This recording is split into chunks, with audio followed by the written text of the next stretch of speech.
بسم اللہ الرحمن الرحیم۔ آپ سبھی ناظرین کو ایک مرتبہ پھر روہیل وائس چینل میں دل کی گہرائیوں سے خوش آمدید۔ آپ کا بہت بڑا سرمایہ وہ لوگ ہیں جو آپ کی غیر موجودگی میں اپنے اللہ سے دعاؤں میں آپ کے لیے خیر مانگتے ہیں۔ اللہ پاک آپ کو ہمیشہ خوش اور اچھی صحت سے نوازے، آمین یا رب العالمین۔ ابو ودا کی نوجوان اور سلیقہ شار بیوی عین جوانی کے عالم میں اللہ کو پیاری ہو گئی تو اس کے لیے دنیا اندھیر ہو گئی۔ صدمے کی وجہ سے آنسو تھمنے میں نہ آتے، ٹانگیں بدن کا بوجھ اٹھانے سے جواب دینے لگی، بیٹھنا چاہتے تو بیٹھا نہ جاتا، سونا چاہتے تو بستر پر کروٹ نہ لگتی، کھانا چاہتے تو لقمہ حلق سے نیچے نہ اترتا۔ دوست احباب سب دلاسا دیتے، لیکن جس پر گزرے وہی جانتا ہے۔ حوصلہ اور سہارا دینے والے کھانے پینے کا سامان دے کر کام کاج میں مصروف ہو گئے، لیکن ابو ودا کو غموں نے گھیر لیا۔ مستقبل کے بھیانک تصور نے نیند اڑا دی۔ وہ اس حالت سے نکلنے کے لیے ایک ایسے شخص کی مجلس میں غم ہلکا کرنے کے لیے چلے گئے جس نے 50 سال تک تکبیر اولا قضا نہ ہونے دی تھی۔ پہلی صف میں کھڑا ہونے کے باعث کسی نمازی کی گدی پر نگاہ نہ ڈالی۔ غیور ہونے کی بنا پر 30,000 درہم سے زائد رقم کے عطیے کو نگاہ بھر کر نہ دیکھا۔ فرمایا کہ نہ مجھے 30,000 درہم کی پرواہ ہے، نہ بنو مروان کے بادشاہ کی۔ آپ نے ہر طرح کی لالچ کو بالائے طاق رکھتے ہوئے غیر شرعی بیعت سے انکار کر دیا اور اس کی پاداش میں اپنی گردن تلوار کی دھار کے نیچے رکھ دی۔ اس کے متعلق ہی تو حضرت عبداللہ بن عمر رضی اللہ عنہ نے فرمایا تھا، اگر اس نوجوان کو رسول مقبول صلی اللہ علیہ وآلہ وسلم دیکھ پاتے تو نہایت مسرور ہوتے۔ یہ تھے حضرت سعید بن مسیب سیدنا ابو ہریرہ رضی اللہ عنہ کے داماد۔ ابو ودا کہتے ہیں کہ میں جو ہی ان کی مجلس میں پہنچا تو انہوں نے مجھ سے غیر حاضری کا سبب دریافت کیا۔ اتنے دن کہاں غائب رہے؟ ابو ودا، میری اہلیہ فوت ہو گئی تھی، اسی سلسلے میں مشغولیت کی وجہ سے حاضر نہ ہو سکا۔ سعید، تو نے ہمیں کیوں نہ بتایا تاکہ ہم بھی اس کی نماز جنازہ میں شامل ہوتے؟ ابو ودا، آپ کو تکلیف دینا مناسب نہ سمجھا۔ ابو ودا اس طرح کی باتیں کر کے اٹھنے لگے تو حضرت سعید بن مسیب رحمۃ اللہ علیہ نے ان کے زانوں دبا کر بٹھا لیا اور پوچھا، اب کیا خیال ہے؟ شادی کرنی ہے تو بتاؤ۔ ابو ودا، اللہ آپ پر رحم فرمائے، میرے جیسے مفلس اور کلاش انسان جو سوائے 2-3 درہموں کے کوئی جمع پونجی نہیں رکھتا، اس کو رشتہ کون دے گا؟ فرمانے لگے، اگر میں ہی دے دوں تو کیا خیال ہے؟ یہ الفاظ سن کر ابو ودا کا دل سینے میں رقص کرنے لگا۔ کہنے لگے، زہے قسمت وہی دوشیجہ جس کے علم و فضل، حسن و جمال اور حسب و نسب کی شہرت سن کر خلیفۃ المسلمین عبد الملک بن مروان نے اس کا رشتہ اپنے بیٹے ولید بن عبد الملک کے لیے طلب کیا تھا اور آپ نے اس کو کوڑا جواب دے دیا تھا۔ ابو ودا نے کہا، جی ہاں، بہتر ہے۔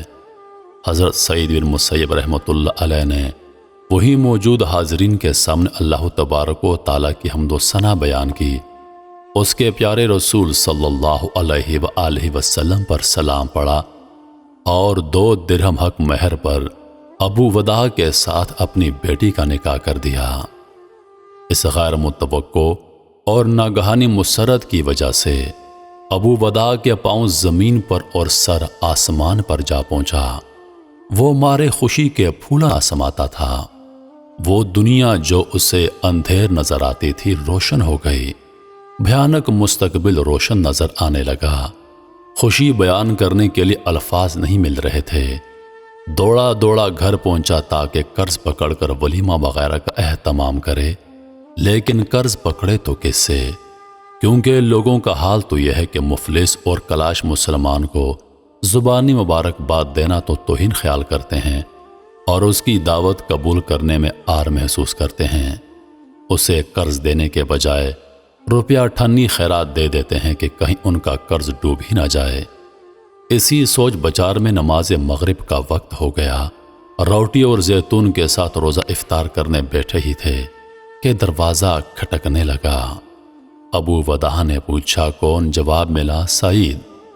ان کے دل میں ہر اس شخص کا تصور آیا جس کا نام سعید تھا، سوائے سعید بن مسیب رحمۃ اللہ علیہ کے، کیونکہ ان کو تو 40 سال گزر گئے تھے، وہ اپنے گھر سے مسجد کے علاوہ کسی جگہ نہ دیکھے گئے تھے۔ باہر آئے تو کیا دیکھتے ہیں، حضرت سعید بن مسیب رحمۃ اللہ علیہ کھڑے ہیں۔ دل میں برق رفتاری سے خیال گزرا کہ شاید جلد بازی کی وجہ سے ندامت ہوئی ہو اور معاملہ فسخ کرانے آئے ہوں۔ عرض کیا، ابو محمد، پیغام بھیج دینا تھا، میں خود حاضر ہو جاتا۔ فرمایا، نہیں، تو حقدار ہے کہ ہم تیرے پاس آئیں۔ پوچھا، کیا حکم ہے؟ فرمایا، آپ جوان آدمی ہیں اور یہ بات مجھے اچھی نہیں لگتی کہ شادی کے بعد آپ اکیلے رات بسر کریں، اور یہ تیری بیوی ہے۔ ابو وداع قد آور نوجوان دوشیزہ کو دیکھ کر خوشگوار حیرت میں ڈوب گئے اور بول نہ سکے۔ حضرت سعید نے اپنی بیٹی کو ان کے دروازے میں داخل کیا تو وہ مارے حیا کے گھٹنوں کے بل دروازے کو تھام کر بیٹھ گئی۔ سعید بن مسیب خود واپس چلے گئے۔ ابو وداع اپنے گھر کی چھت پر چڑھے اور چلا چلا کر پڑوسیوں کو پکارنے لگے۔ پڑوسی دوڑے دوڑے آئے اور پوچھنے لگے، کیا بات ہے؟ ابو وداع نے انہیں بتایا کہ آج حضرت سعید بن مسیب رحمۃ اللہ علیہ نے میرے ساتھ اپنی بیٹی بیاہ دی ہے اور وہ خوشی سے میرے گھر اس کو چھوڑ کر چلے گئے ہیں۔ یہ ہے ان کی بیٹی۔ بس پھر کیا تھا، گھر میں عورتوں کے ٹھٹ لگ گئے۔ ان کی ماں بھاگی بھاگی آئی اور کہنے لگی، میرا تجھے دیکھنا حرام ہے، اگر اسے تو نے 3 دن تک ہاتھ لگایا تاکہ میں اسے سجا سنوار کر اپنا شوق پورا کر لوں۔ ابو وداع کہتے ہیں کہ جب میں 3 دن کے بعد اس کے پاس گیا تو کیا دیکھتا ہوں، وہ سب سے بڑھ کر خوبصورت کتاب اللہ کی حافظہ، سنت رسول اللہ صلی اللہ علیہ وآلہ وسلم کی عالمہ اور خادم کے حقوق کی پاسداری کرنے والی ہے۔ 1 ماہ تک سعید بن مسیب نہ میرے پاس آئے اور نہ میں ان کے پاس گیا۔ اس کے بعد میں ان کے حلقہ درس میں گیا اور سلام کہا۔ انہوں نے جواب دیا لیکن مزید کچھ نہ کہا۔ جب مجلس برخاست ہو گئی اور سب لوگ چلے گئے تو مجھ سے پوچھا، تمہاری بیوی کا کیا حال ہے؟ میں نے کہا، سبحان اللہ، ایسا کہ مجھے خوش لگے اور دشمن کو برا۔ فرمانے لگے، اگر کوئی عادت ناپسند ہو تو لاٹھی پکڑ لینا اور اس کے کس بل نکال دینا۔ اس کے بعد میں واپس پلٹ گیا۔ اللہ اکبر!